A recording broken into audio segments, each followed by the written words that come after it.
We're in a crazy state right now in the United States. There's a lot of discussion about drugs, and golly, I'm not an advocate of drugs. I wouldn't want you to think that because, well, I'm not a professional athlete, and I don't have access to the good shit. People ask the wrong questions about drugs. They ask things like, why would anyone want to do drugs?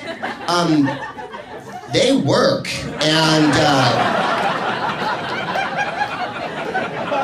they get you real high, and you don't care about corporations or anything, really, just about nothing, and coloring and stuff like that. And who says we're not on drugs? America is on more drugs than any other country in the universe. Zoloft, creatine, fat blockers, Viagra. We're fucking Elvis on the toilet, man. It all became clear to me when I found out that Rush Limbaugh was booting OxyContin like Winona Ryder on her way to Saks Fifth Avenue on a pirate raid.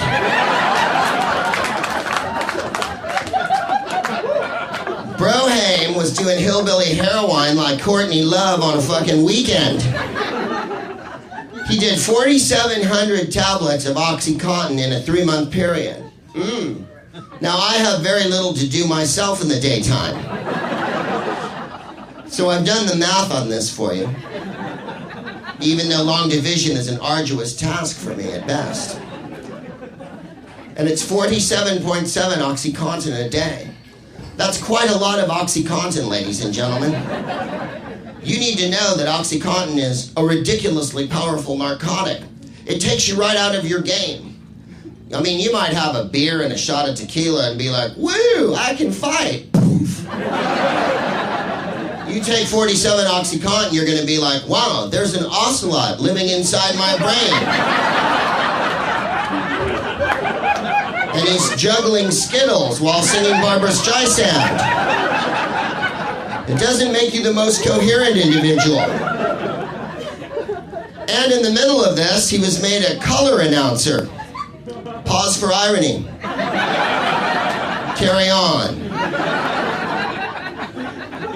They made Rush Limbaugh a color announcer on ESPN.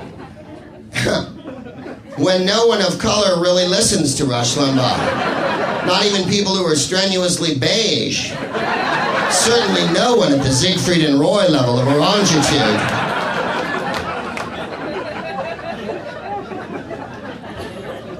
And of course it didn't take long. All of a sudden, a topic came up about Donovan McNabb, the black quarterback for the Philadelphia Eagles, and the inner rush sprang forward.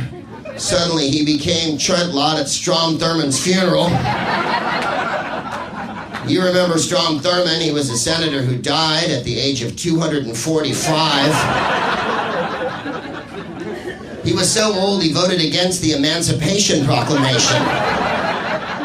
He used to heckle Lincoln at the Lincoln-Douglas debates. You'll never be on the 5, beanpole! Rush would go on the air every day after doing 47.7 OxyContin, which, by the way, you're never prescribed. You're given OxyContin under no circumstances. That's how strong it is. There's only one narrow set of parameters where a doctor deems it that you should be given OxyContin, and that is if your spine is severed by rabid, frothing aerial wolverines. And the cord is left to drag through salt. That's the only time the pain is warranted sufficient enough for you to take a narcotic of this magnitude. He was on 47.7 of them a day on the air. I was surprised he just didn't get on the mic and go, picture yourself in a boat on a river. Tangerine trees and marshmallow skies. Suddenly someone is there by the turnstile. It's Hillary Clinton!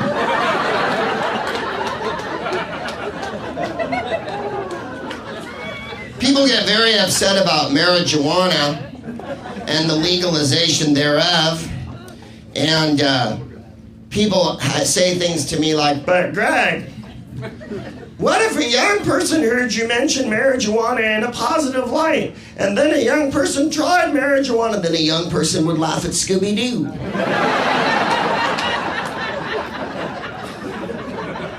There is no downside to marijuana. It doesn't mess up your life or career, it just makes it go really, really slow. Drive around the block, I want to hear the end of my jam. I know you want to think that your shit don't stink. Roses really smell like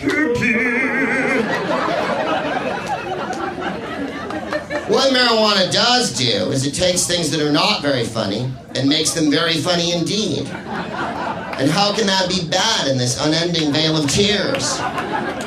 Life is very difficult. There are some people who shouldn't smoke marijuana. They are your friends, some of them. You give them one hit and they completely lose control, like they've dipped themselves in ecstasy or something. They give them one hit and it's like they took the blue pill in the Matrix and they completely freak out. Start acting wild and crying and laughing at the same time. You're like, dude, we're at my grandmother's funeral. That is so inappropriate. It's a waste of your dope and their time. What marijuana does is it makes TV good again. Marijuana is TV helper. You could be watching the worst shit on TV. If you're high, it's magic. You could watch a Saved by the Bell rerun and laugh your ass off. Oh my God, Screech, this is like Shakespeare. I had no idea of the magnitude of his talent. Encore, Screech, bravissimo. Thank goodness the marijuana has kicked open the doors of perception so that I can see the majesty and grandeur of Screech's innate talent. In a country where kids get up in the morning, lock and load, and spray the playground, I don't really see marijuana as the number one problem facing the youth of America.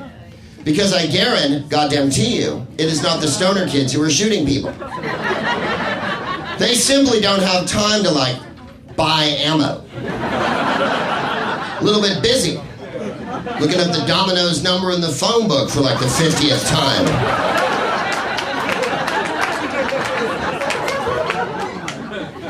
Dude, we have got to write this down. It's the kids with the Bible jammed up their ass and the fatigues on. They get a little twitchy around recess.